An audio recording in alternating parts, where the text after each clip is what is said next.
What's going on, everybody? Chase with iDub Hockey, here to do a review on the new Marsblade Kraft Pro hockey skates. It's available in an O1 as well as an R1 option. We're going to talk about those differences before we start talking tech and spec throughout the rest of the boot, because below the boot are where the only changes are, and then above the boot, exactly the same. So O1 is for off-ice training.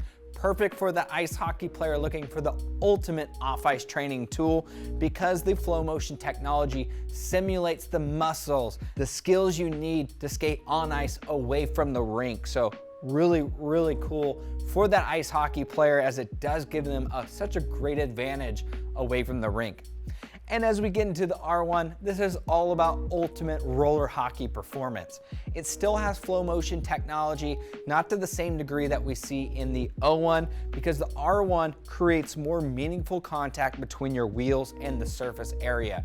So compared to a traditionally fixed skate like we see in the rest of the industry, you're just gonna feel more grip, speed, and overall balance, with a little better agility too, because you're getting more wheel to surface contact.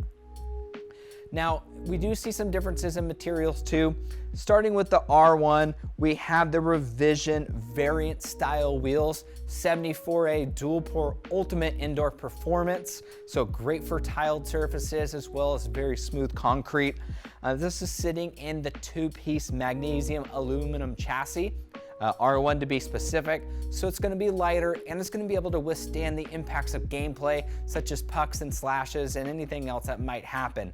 Compared to the O1, where it is an injected design, it doesn't need to be able to block a puck, because this is all about training once again. Has a full 80mm setup on the senior version, but it has revision Klinger 82A outdoor wheels, and that is gonna be great for those very abrasive concrete asphalt surfaces where you're gonna find most of the training taking place.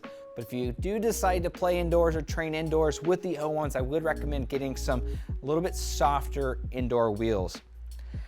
Now, as we move our way up the boot, we have the composite injected outsole, only one found in this line, so it is stiffer, it is lighter than what we see in the PVC composite. Most importantly though, gonna give you more power through each and every stride. Really nice upgrade there.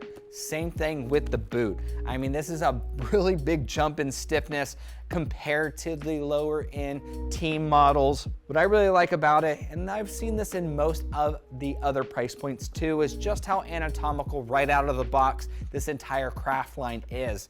So while they do fit like a dream, I highly recommend baking them at home before you start playing or training with either model. So really great to see there. We do have anti-abrasion pads on both the outer as well as the inner portions to help protect your investment over time.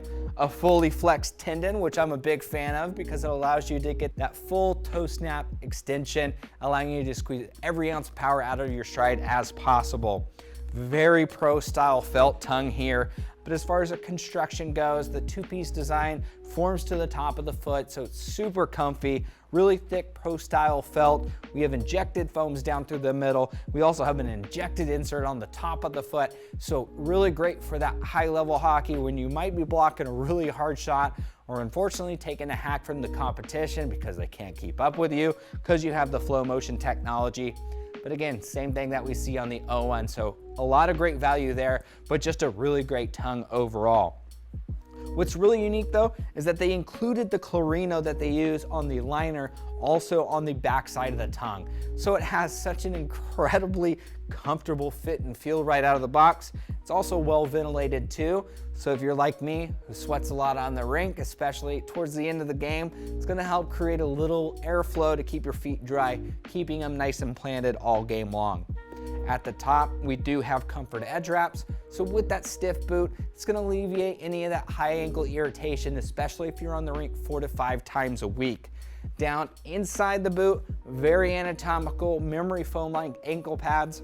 Like I said before, very comfortable right out of the box, but absolutely do yourself a favor and make sure you bake these at home. Now for weights, the R1 is lighter at 1,597 grams compared to 1,618 grams in the O1. But if you're looking for even more information, go ahead and hit the link in the description. Give us a thumbs up on the video. While you're there, make sure you're subscribed to the #1 hockey gear review channel on YouTube. See you next time.